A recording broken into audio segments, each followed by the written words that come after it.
Hello friends, welcome back to the channel. और आज के इस वीडियो में हम बात करने वाले हैं इंडियन कोस्ट गार्ड के नई वैकेंसी के बारे में। तो इंडियन कोस्ट गार्ड में 3 तरह की वैकेंसी आई हैं, 3 पोस्ट के लिए वैकेंसी आई हैं। पहला है नाविक जीडी, नाविक जनरल ड्यूटी, जिसमें एलिजिबिलिटी है आपकी 10th क्लास मैथ और फिजिक्स सब्जेक्ट के साथ। दूसरा आपका एलिजिबिल जो पोस्ट है वो है नाविक जो है डीबी डोमेस्टिक ब्रांच। इसमें आपको 10th पास होना ज़रूरी है, बट ये ज़रूरी नहीं है कि आप जो है यहाँ पर मैथ और फिजिक्स आपका सब्जेक्ट हो, ही कोई भी सब्जेक्ट हो सकता है।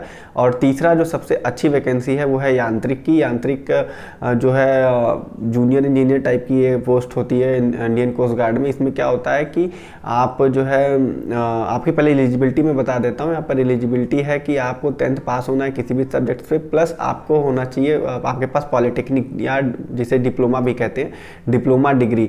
तो डिप्लोमा जो है आपके पास जो है 3 से या 4 साल का जो होता है, कम से कम 3 साल का डिप्लोमा होता है, कहीं कहीं 4 साल का भी होता है। उन दोनों में जैसे मैकेनिकल है, ऑटोमोबाइल है, टेलीकम्युनिकेशन है, ये सब इलेक्ट्रॉनिक्स है। तो ये सब अगर चारों पांचों ब्रांच से, अभी मैं डिटेल में पूरा नोटिफिकेशन एनालिसिस करूंगा आगे, तो वीडियो में बने रहिए, पूरा अंत तक देखिए।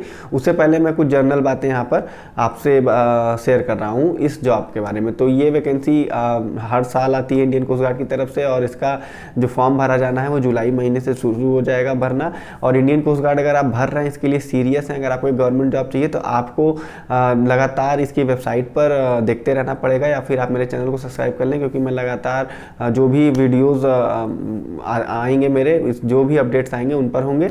तो जैसे कि क्या होता है कि यहाँ पर एक लिमिटेड समय के लिए फॉर्म आता है, उसके बाद एडमिट कार्ड भी 1 हफ्ते से ज़्यादा समय तक एक्टिव, लिंक उसका एक्टिव नहीं रहता। अगर आप उसने उस दौरान उस एडमिट कार्ड को डाउनलोड कर लिया तो ठीक है, अगर आप चूक गए तो फिर आपका ये अटेम्प्ट बेकार चला गया, मतलब आप वहाँ जाकर के एग्ज़ाम दे ही नहीं सकते हैं। तो ये हो गया। तो ये हो गया। दूसरा है एज की एलिजिबिलिटी में बता देता हूँ। एज की एलिजिबिलिटी यहाँ पर है इंडियन कोस्ट गार्ड में। देखिए, अगर आप 2000 सन से लेकर के 2004 के बीच पैदा हुए हैं तो आप एलिजिबल हैं इस वैकेंसी के लिए। और यहाँ पर 21,700 वाली जो है पे स्केल है नाविक जीडी और नाविक डीबी के लिए। और उसके अलावा यांत्रिक के लिए यहाँ पर जो 29,000 कुछ की पे स्केल है वो लगती है। तो सैलरी बहुत अच्छी है, गवर्नमेंट जॉब है, प्रमोशन वगैरह भी है इसमें, और काफ़ी अच्छा है। तो आइए समझते हैं लैपटॉप की स्क्रीन में चल के कि इसका डिटेल एनालिसिस करते हैं, इसके पूरे नोटिफिकेशन का, एक एक चीज़ की हम बात करेंगे एकदम डिटेल में, ताकि आपको कोई भी कन्फ्यूजन ना रह जाए। फिर भी अगर आपको कोई कन्फ्यूजन रह जाता है तो आप कमेंट में हमसे पूछ सकते हैं, हम उसको दूर करने का प्रयास करेंगे। तो हम लोग आ गए हैं अपनी कंप्यूटर स्क्रीन में, और आप देख सकते हैं यहाँ पर इंडियन कोस्ट गार्ड के जो नई वैकेंसी आई है, नाविक जनरल ड्यूटी, नाविक डोमेस्टिक ब्रांच और यांत्रिक 01/2022 बैच की वैकेंसी। तो यहाँ पर सबसे पहले हम लोग जो बेसिक चीज़ें हैं उनकी डिस्कशन कर लेते हैं कि यहाँ पर देखिए एलिजिबिलिटी कंडीशन क्या दिया हुआ है कि online applications are invited for male Indian citizens. मतलब सिर्फ लड़कों के लिए वैकेंसी है। अगर लड़कियां वीडियो देख रही हैं तो आपके कोई काम का वीडियो नहीं है, आप इस वीडियो को स्किप कर सकती हैं।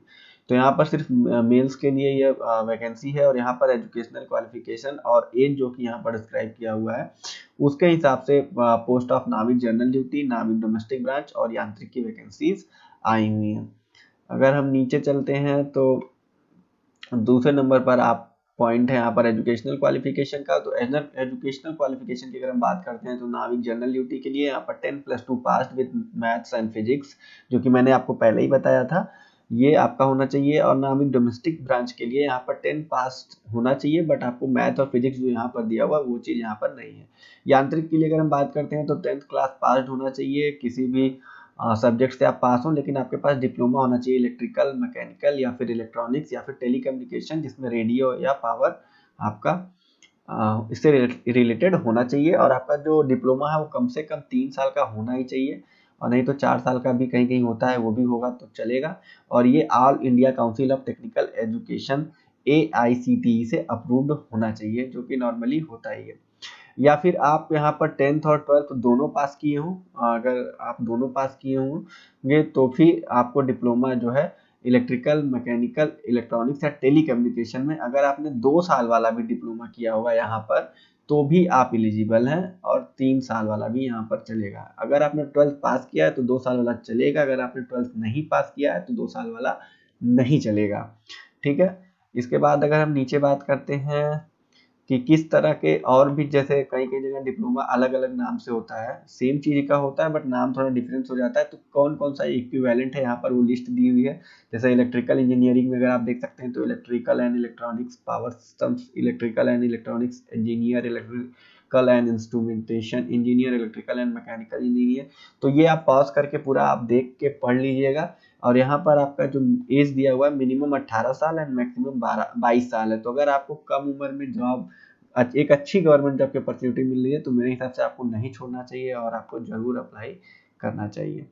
उसके बाद आपका यहाँ पर नाविक जीडी एंड यांत्रिक की वैकेंसी की अगर हम बात करते हैं तो यहाँ पर आप अगर 1 फरवरी 2000 से लेकर के 31 जनवरी 2004 तक पैदा हुए हैं, मतलब 1 फरवरी भी इंक्लूड है, 31 जनवरी 2004 को भी अगर आप पैदा हुए हैं तो आप नाविक जीडी और यांत्रिक के लिए एलिजिबल हैं।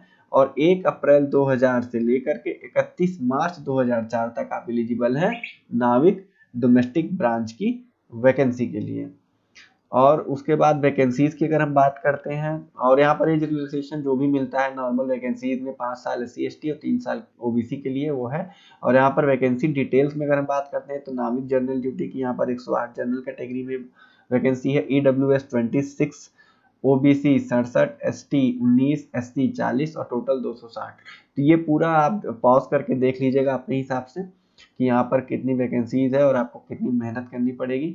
These vacancies are tentative and may change depending on availability of training slots। यहाँ पर ये सब दिया हुआ है कि ये ऊपर नीचे हो सकती हैं, ठीक है। उसके बाद आपका सिलेक्शन प्रोसेस है, तो यहाँ पर सिलेक्शन प्रोसेस में कई तरह के रिटन एग्जाम्स होंगे, सेक्शन वाइज ये बटे हुए। हर सेक्शन हर जॉब वैकेंसी के लिए नहीं है, कोई जॉब वैकेंसी मतलब किसी पोस्ट पे कोई सिलेक्शन स्टेज होगा, किसी पे कोई होगा। तो यहाँ पर सारा एकदम अच्छे से समझाया हुआ है कि the selection of result is based on all India order of merit on their performance in stage 1, 2, 3 and 4 explained in detail below।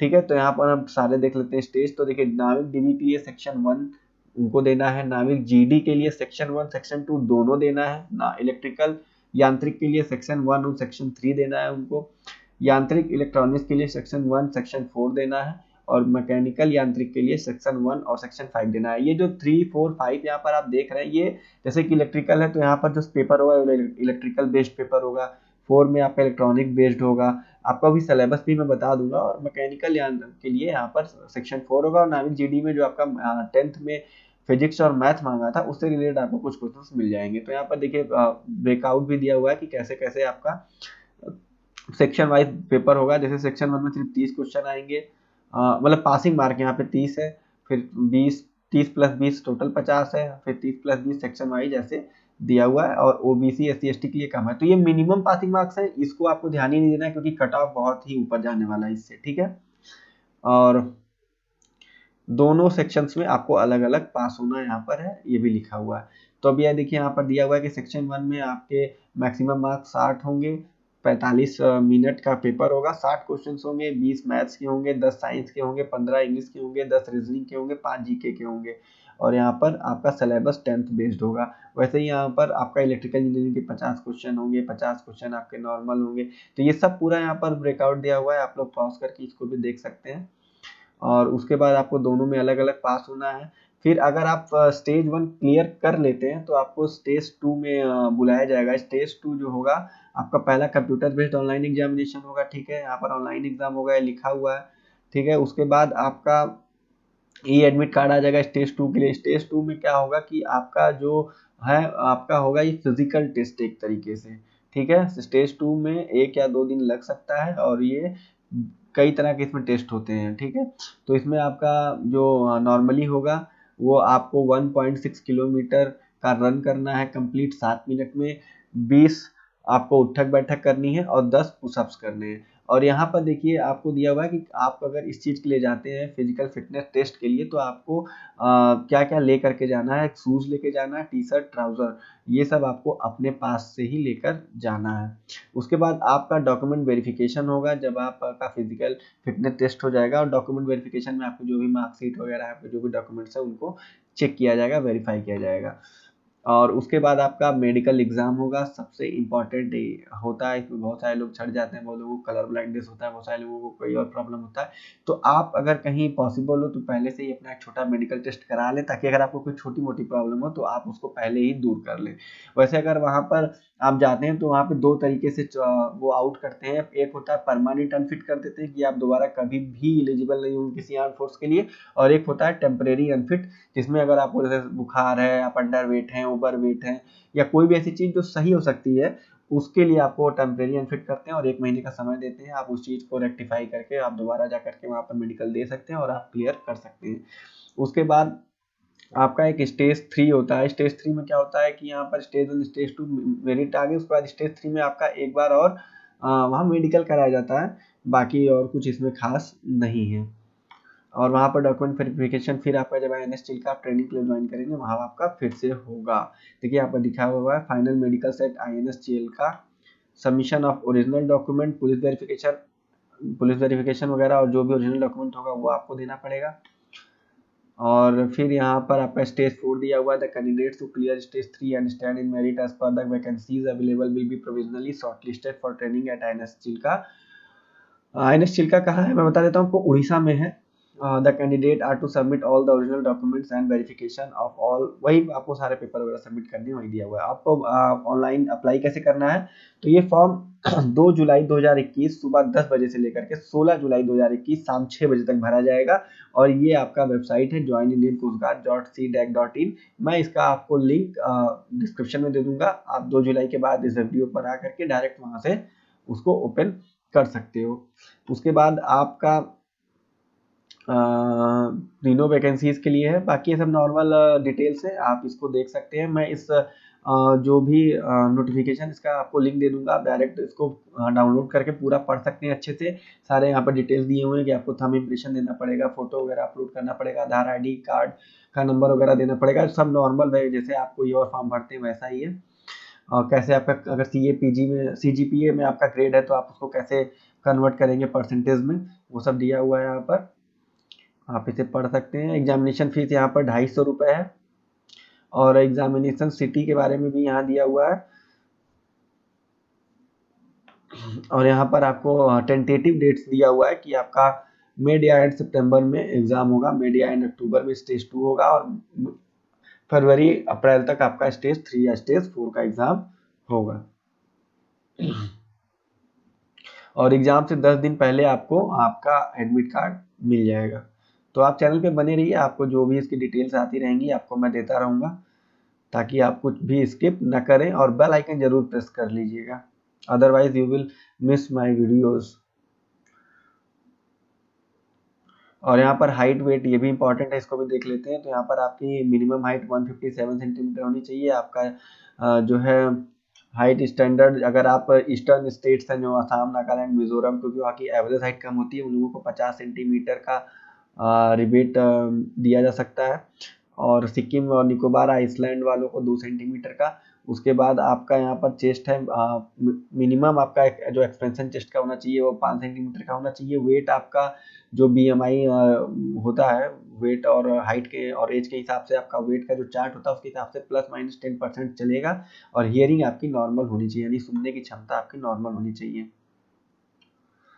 तो ये सब पूरी डिटेल थी, बाकी डिटेल के लिए आप ये पढ़ सकते हैं। अगर आपको कुछ ना समझ में आए तो आप मतलब आप कमेंट में पूछ सकते हैं। और यहाँ पर आपको पे एंड पर्क्स के बारे में भी दिया हुआ है कि 21,700 आपकी बेसिक पे होगी नाविक GD के लिए, 21,700 नाविक DB के लिए भी, और यांत्रिक के लिए आपको 29,200 होगी। इसके बाद आपको DNS अलाउंस मिलेगा, दुनिया भर के और भत्ते मिलते हैं, अलग अलग पोस्टिंग होती है। अगर आप समुद्र में हैं नाव पे तो उसके अलग भत्ते मिलते हैं, तो 40-50 हज़ार रुपये तक आराम से मिल जाते हैं।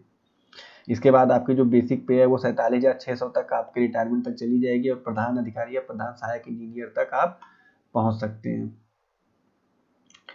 और फिर उसके बाद आपको ढेर सारे और बेनिफिट्स मिलते हैं, छुट्टी वगैरह क्या क्या है वो सब आप देख सकते हैं। आपको इंश्योरेंस कवर मिलता है 50 लाख तक का, तो सब कुछ सुविधाएं हैं, बच्चों के फीस बहुत कुछ मिलता है इसमें। तो उम्मीद है आपको पूरी डिटेल समझ में आ गई होगी। कुछ नहीं समझ में आया होगा तो आप फील फ्री करिएगा, एकदम कमेंट में आइए, कमेंट बॉक्स में कमेंट करिए, मैं आपको रिप्लाई करने की कोशिश करूंगा। तो दोस्तों उम्मीद है कि आपने नाविक जीडी, नाविक डीवी और यांत्रिक पोस्ट के सारी डिटेल्स को समझ लिया होगा और आप इस फॉर्म को अप्लाई करेंगे अगर आप इसके लिए एलिजिबल हैं। और बेस्ट ऑफ लक आप सभी लोगों को। इससे रिलेटेड और भी मैं वीडियोस अपलोड करूंगा, प्रिपरेशन स्ट्रेटजी से रिलेटेड भी। और यांत्रिक पोस्ट के लिए मैंने 2 वीडियोस पहले ही अपलोड कर रखे हैं जिसका काफ़ी अच्छा रिस्पॉन्स मिला है। पिछले 2 साल पहले मैंने उसे डाला था, तो उसमें उसको पूरा का पूरा सिलेक्शन प्रोसेस मैंने अच्छे से समझाया कि वहाँ आप जाएंगे कब, कैसे क्या होगा, क्या किन किन किन बातों का आपको ध्यान रखना है। और ये सब मैंने अपने एक फ्रेंड से पूछा था जो कि यांत्रिक में सेलेक्ट हुआ था उस समय। तो वो वीडियो आपको काफ़ी हेल्प करेगी, आप लोग उसे जाके देख लीजिएगा। डिस्क्रिप्शन में उसका लिंक दे दूंगा और आई बटन में भी उसका लिंक दे दूंगा। तो आज की इस वीडियो में इतना ही। थैंक यू, धन्यवाद, ममता की जय। जय हिंद। और चैनल को सब्सक्राइब करना ना भूलें क्योंकि मैं आपके लिए ऐसे ही जॉब अपडेट्स और नॉलेज रिलेटेड वीडियोस लाता रहता हूँ।